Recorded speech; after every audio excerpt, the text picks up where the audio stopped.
Lakini Mheshimiwa Rais anasema anataka mkoa wa Tanga haki itawale, kuwe na haki, kila mwanatanga popote alipo apate haki yake, asidhulumiwe haki yake na yoyote ati kwa sababu ya unyonge wake.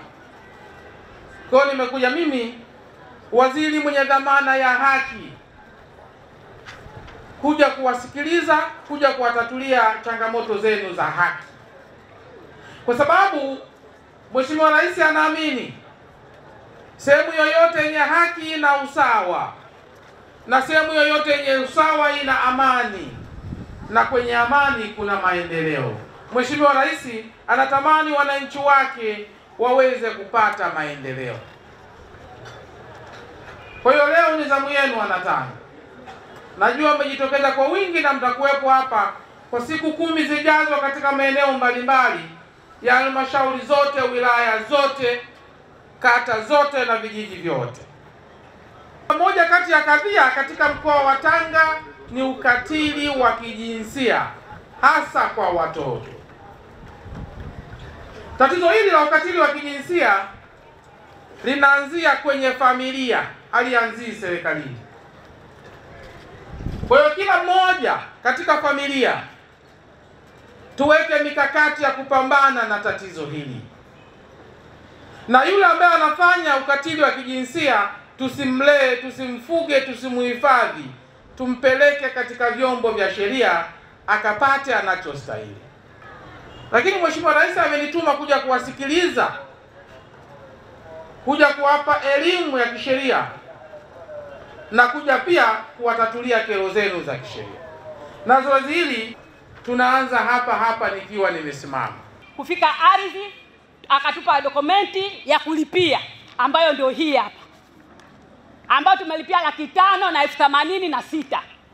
Tulivyolipia ikabidi sisi tuanze kufuatiliaji wa hati yetu. Sasa kuenda kufuatilia hati yetu, kufika kule ardhi wanatuambia nyinyi pale hamna eneo.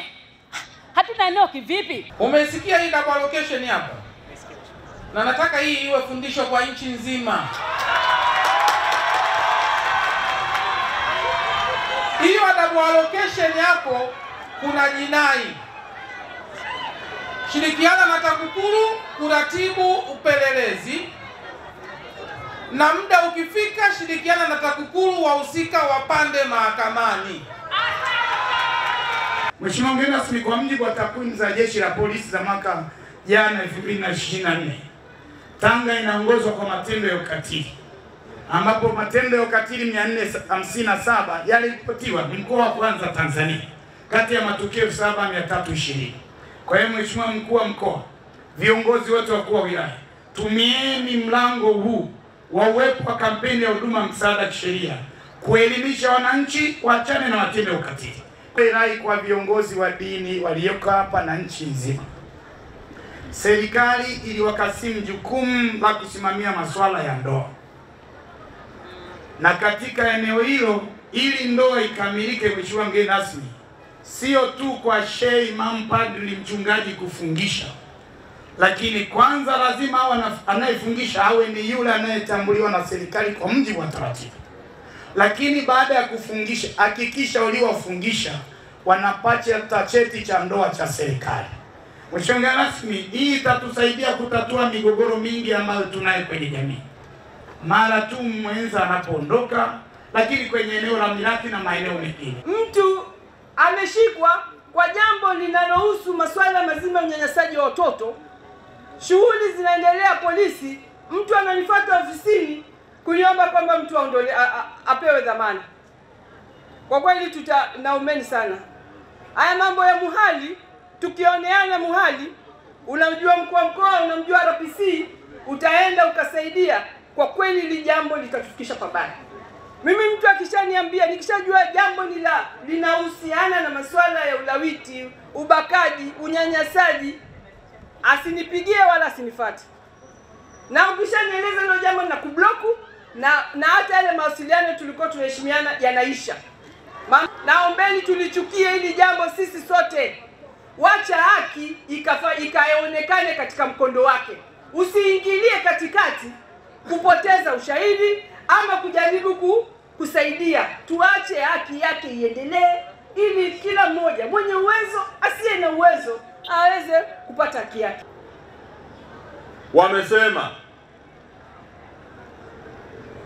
kwamba jambo hili ni kubwa, ni kweli, lakini pia wakasema kwamba huduma hii inafanyika bure. Ni kweli, ni bure kwa sisi tunaohitaji huduma hii bila kutoa senti tano, lakini kiuhalisia sio bure, kwa sababu huduma hii inapozunguka maeneo mbalimbali, maana yake ni fedha inayotumika.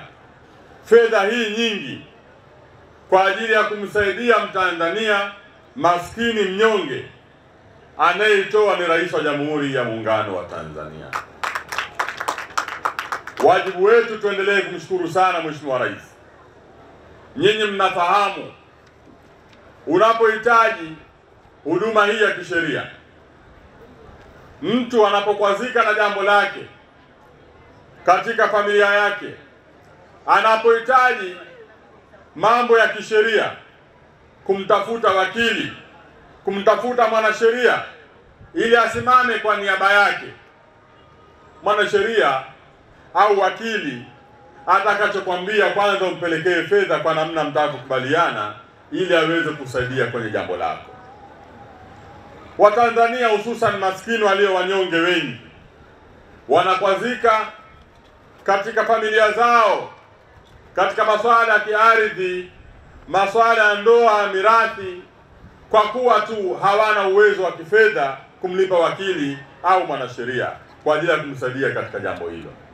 Lakini leo Rais wa Jamhuri ya Muungano wa Tanzania Daktari Samia Suluhu Hassan ameona kiu, ameona namna Watanzania hawa wanyonge wanavyodhalilika, wanavyoteseka kwa kuwa tu wamekosa fedha za kuwalipa watu watakaoweza kusimama kwa niaba yao kuwasimamia katika masuala ya kisheria.